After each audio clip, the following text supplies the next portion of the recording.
Olá, alunos, tudo bem? Eu sou o Cristiano Souza, professor de História aqui do SEMEAC, e eu trago para vocês uma aula incrível, muito interessante, aqui da nossa formação geral básica, de um tema, pessoal, que basicamente encerra um período histórico e torna um outro posterior a acontecer. Não é? Encerra um e inicia o outro. Que é, olha o nosso tema que interessante, renascimento urbano, comercial e cultural. Meus queridos alunos, como você já estudou, inclusive lá no ensino fundamental, e hoje vai relembrar aqui, o Renascimento ele marca o fim do período medieval e o início da Idade Moderna. Então, a Idade Moderna europeia começa a partir do Renascimento cultural europeu. Renascimento que acontece principalmente a partir da Itália. E é sobre esses aspectos do Renascimento que nós vamos aqui mergulhar e ter um encontro, reencontrar esses conteúdos. Vem comigo, olha só. Existe um contexto em que o renascimento urbano, comercial e cultural se desenvolve. E é no contexto da Baixa Idade Média. Exatamente. Ali o fim da Idade Média.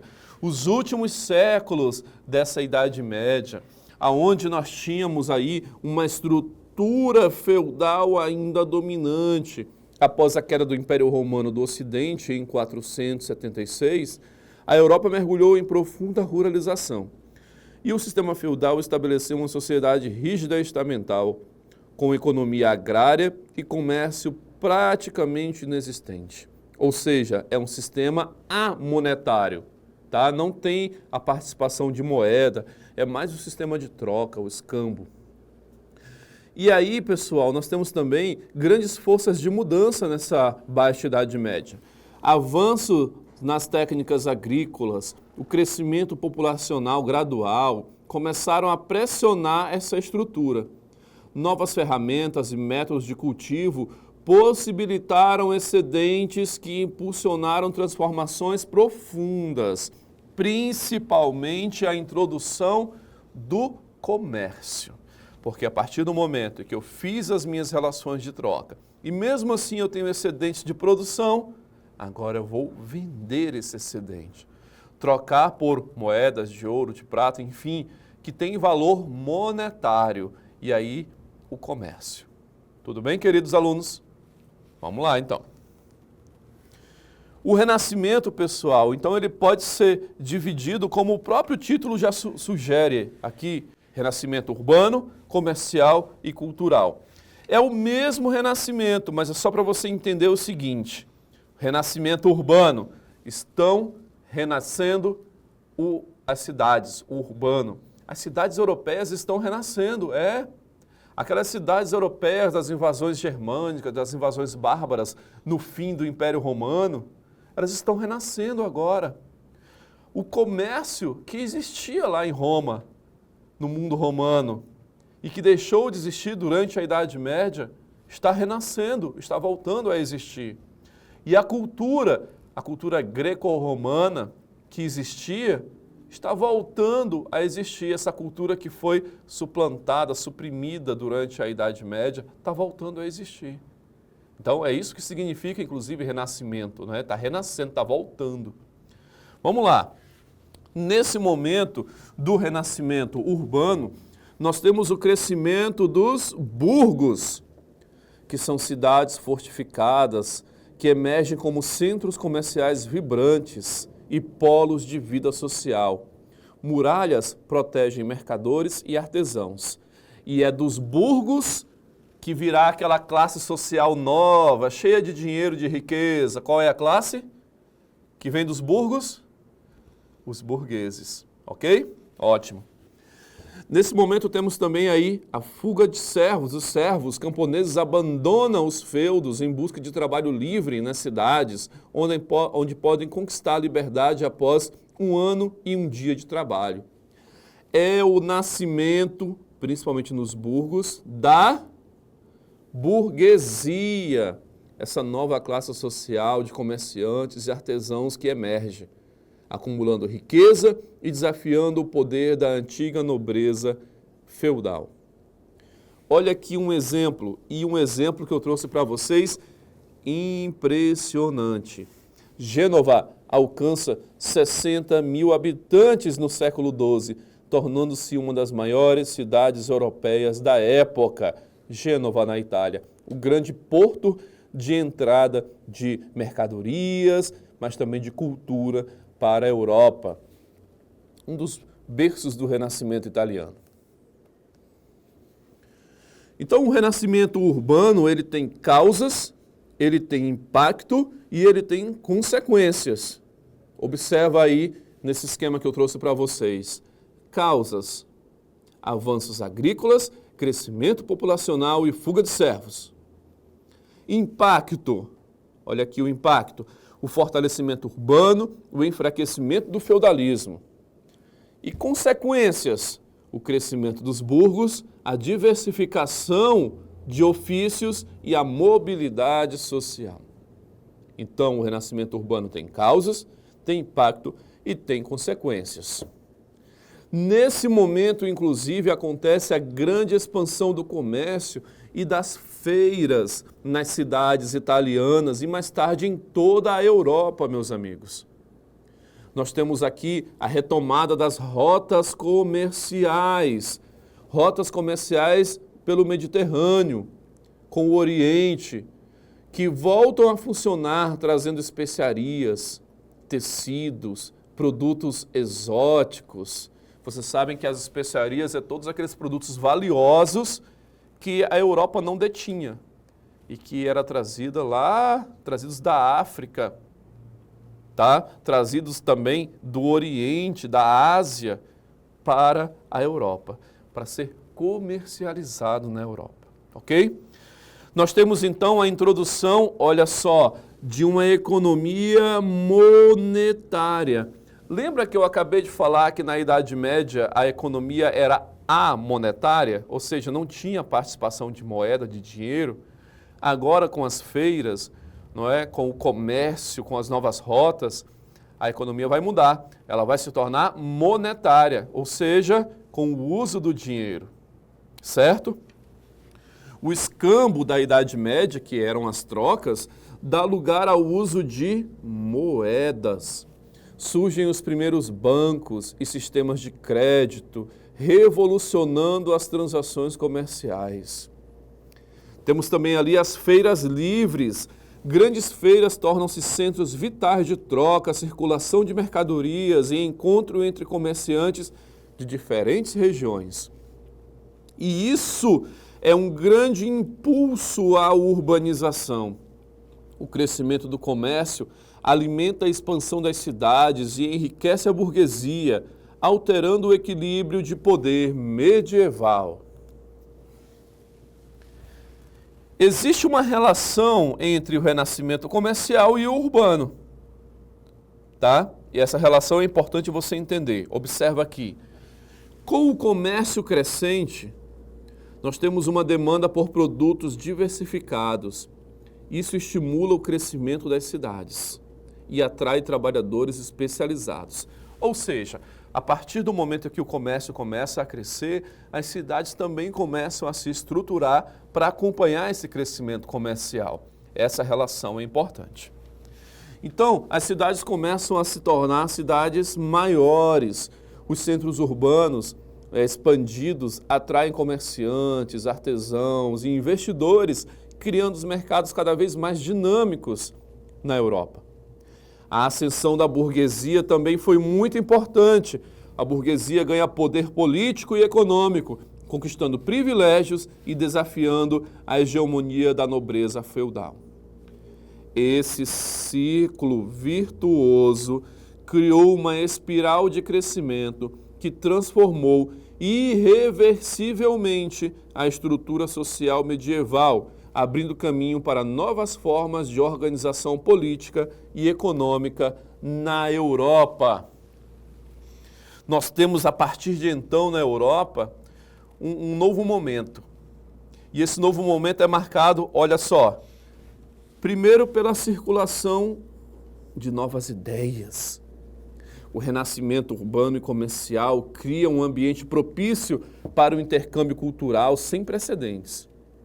Ideias circulam junto com mercadorias. E aí nós temos as instituições do saber. Surgem as primeiras universidades europeias.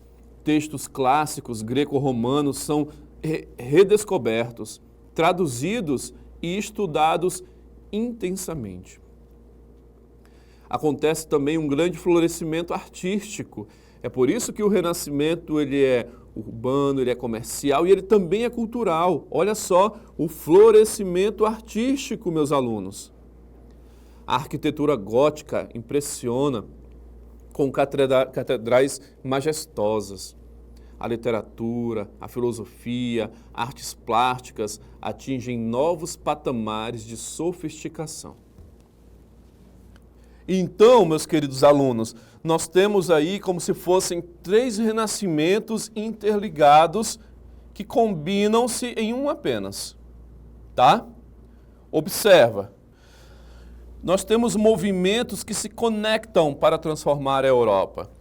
Um renascimento que acontece, esse renascimento como um todo acontece a partir da Itália, tá? Para toda a Europa. Mas é um renascimento que ele é urbano, cidades crescem e criam infraestrutura para comércio e cultura, mobilidade social se torna possível a partir de agora. Nós temos um renascimento que ele é comercial, o comércio expande, gerando riqueza e conexões. Surge a economia monetária sofisticada, o uso do dinheiro, tá? E um renascimento que ele também é cultural. Renascimento cultural. Conhecimento e artes florescem nos centros urbanos prósperos. O humanismo vai emergir. O humanismo vai ganhar importância, tá? Mais tarde, no iluminismo, ele vai ser utilizado para combater monarquias absolutistas, mas isso é tema para uma próxima aula.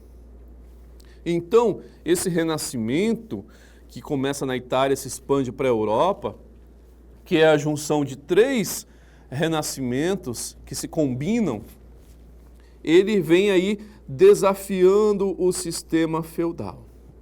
A mobilidade social e econômica conquistada nas cidades questiona as estruturas rígidas do feudalismo, abrindo caminho para novas formas de organização social.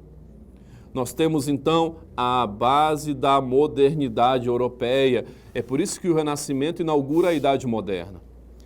Pois estes movimentos estabelecem os fundamentos para a transição da Idade Média para a Idade Moderna, com impactos que ressoam até hoje. Tá? Quer um exemplo? Um exemplo aqui, ó, bem atual. O projeto Reviver, no Centro Histórico do Rio de Janeiro, demonstra como a revitalização cultural e comercial pode transformar áreas urbanas, ecoando os princípios do Renascimento medieval. Pesquisa sobre isso que você vai perceber aí a grande semelhança. Certo, meus queridos alunos?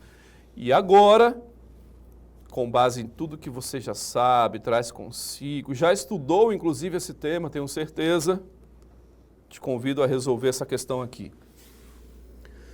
Durante o período do renascimento urbano e comercial, a Europa assistiu ao renascimento das cidades e ao fortalecimento da burguesia. Um dos fatores que mais contribuiu para esse processo foi, letra A crise do comércio marítimo do mar Mediterrâneo. B, o isolamento das cidades devido à peste negra. C, o aumento da produção agrícola feudal. D, a reabertura das rotas comerciais e o crescimento do comércio. Ou letra E, a proibição das feiras medievais. Ficou fácil, não foi? Depois de hoje? Olha só, letra D. Um dos fatores que mais contribuiu para esse processo foi a reabertura das rotas comerciais e o crescimento do comércio. Com o crescimento do comércio vem o crescimento das cidades, o desenvolvimento das cidades e o desenvolvimento cultural, porque produtos e cultura circulavam dentro das cidades europeias a partir do Renascimento. Mais uma, atividade 2. O momento artístico do renascimento cultural valoriza o ser humano e a natureza, influenciado pela cultura clássica greco-romana. Uma das principais características das obras renascentistas é a rigidez dos traços e a ausência de perspectiva, aí a letra A. Letra B, o uso de temas exclusivamente religiosos. Letra C, a valorização do antropocentrismo e do realismo. Letra D, a rejeição de ideias científicas.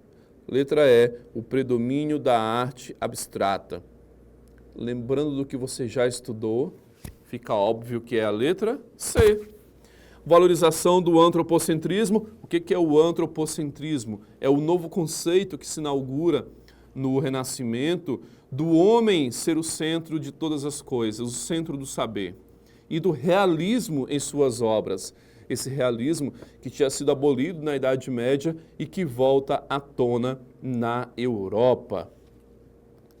Com isso, meus queridos alunos, podemos concluir que nós temos aí 3 renascimentos que se combinam no final da Idade Média, a partir da Itália para toda a Europa. Um renascimento que é urbano, onde cidades se tornam centros vibrantes de vida social, econômica e cultural, oferecendo liberdade e oportunidades. Um renascimento que ele é comercial, ou seja, a expansão do comércio, o uso generalizado da moeda e o surgimento de instituições financeiras modernas começam a partir da Itália para toda a Europa. E um renascimento que também é cultural. Nós temos aí a renovação profunda do saber, das artes e do pensamento, com valorização do humanismo e muita valorização da razão humana. Esses 3, observa aqui, ó, esses 3 movimentos interligados transformam radicalmente a Europa, quebrando as estruturas feudais e preparando o mundo moderno. O novo espírito de liberdade, inovação e empreendedorismo urbano criou as bases para as revoluções que ainda estavam por vir. Como, por exemplo, a Grande Revolução Francesa, onde o iluminismo se apoderou dessas ideias humanistas e renascentistas e potencializou aí uma das maiores revoluções na Europa contra o absolutismo. Ok? Mas isso é tema para uma aula futura. Eu espero que vocês tenham gostado, que vocês tenham relembrado esse conteúdo, estude mais ele, aprofunde-se sobre ele, porque ele é muito importante, viu? E eu te vejo em uma próxima aula. Até mais. Tchau, tchau.